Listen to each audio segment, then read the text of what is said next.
The Playford City Council are preparing to make some changes. They're all about improving the education, recreational and housing facilities in the area, and locals couldn't be more happy about it.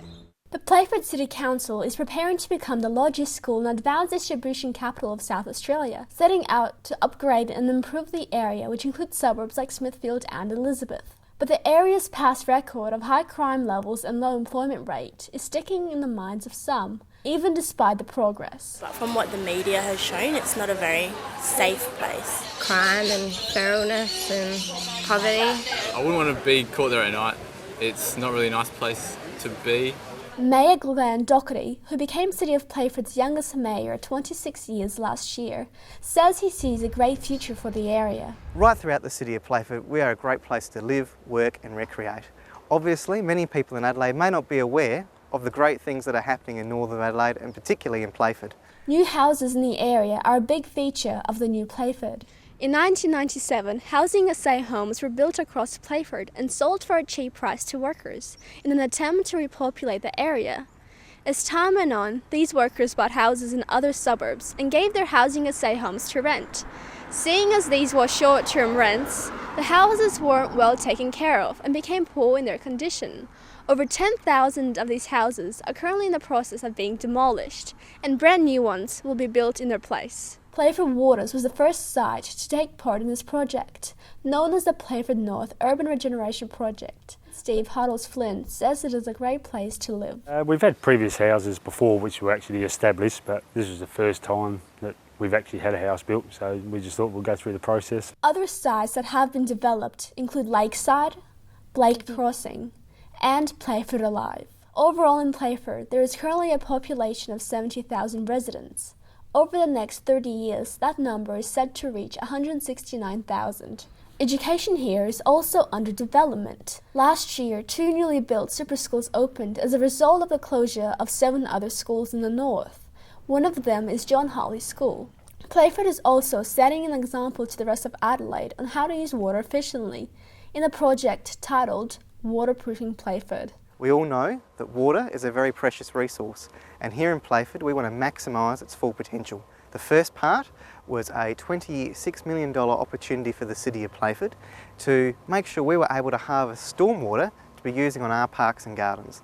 The second stage is looking into how we can further green and intensify our parks and gardens, and that's the opportunity for us to develop the Stebbin Heath Curtis Road wetland and also the new wetland opportunities off the stormwater runoff of the new Northern Expressway. $104 million has been spent on Stebbin Heath Park, which contains 3.6 hectares of wetlands. Playford is now providing some of the best facilities in Adelaide, including the Northern Sound System, the newly renovated Aquadome, and the Playford Civic Centre. At the Civic Centre we have the library, which is situated here. We also have a Shedley Theatre, and we also have the council services over in the corner, and the council chambers as well. But with all the success comes some problems. The increasing population of Playford also means there are more sick patients at Lyle McEwen Hospital, and there are not enough beds and rooms for all the patients, causing the doctors to work at 140% capacity. So we need to make sure that we have the healthcare facilities available, and to do that to master plan around the precinct. And we're obviously working with the state government on a regular basis to make sure that future planning for the hospital is there so that everyone in Playford gets the health facilities they deserve and need. Developments in Playford are still undergoing, with new shopping centres and parks being built. Yeah, I'd suggest it to come here, come down this area. You know what I mean? They've got everything here. They've got the shops, and you know what I mean? All the facilities are here. There is a lot of stereotypes around, you know, like the bogan and that kind of thing. But that's definitely going to be brushed away. Well, it's starting to now. A lot of young families are moving out here, which is fantastic. I've lived near there, not in there, but near there, nearly my whole life, and never really had a problem. I take great joy from being out there and watching the human spirit as people try to get ahead and overcome life obstacles. Annie Parrots, Inside Adelaide. Well, this week's Fringe hasn't disappointed, with a continuing array of musical theatre and comedy acts to suit the needs of anyone. You wouldn't expect to find one of Adelaide's most well-known fringe venues on this quiet street.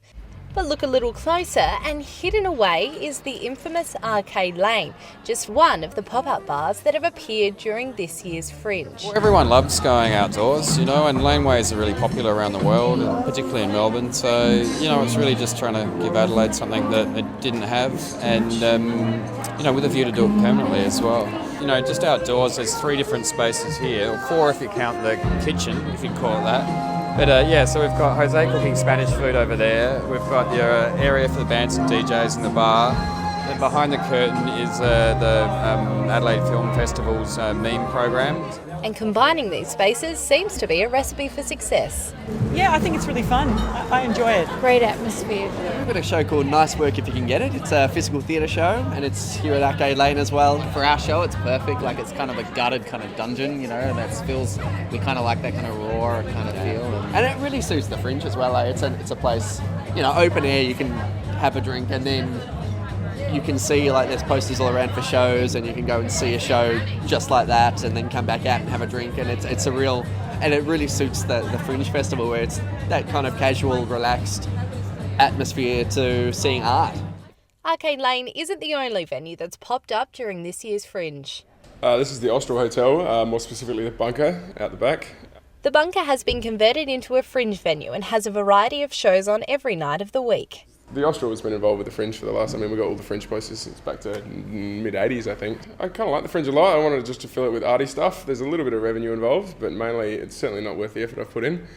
Another unlikely place to find a Fringe show is upstairs at an ice cream parlour, but comedian Mike Klimzak says the uniqueness of his venue has actually increased its appeal. When we're out flyering for our shows, people are sitting at a cafe next to Gelatissimo, and they say, "Oh yeah, where's your show on?" And you say, "In there." What, in the ice cream shop? Yeah, go in there, and upstairs there's a show. And they love it, and they get excited. "Oh, can we buy an ice cream?" "Yeah, you can buy an ice cream, and you can buy beer. That's like 2 food groups, done." But if you're a performer, the Fringe Club is the pop-up venue for you.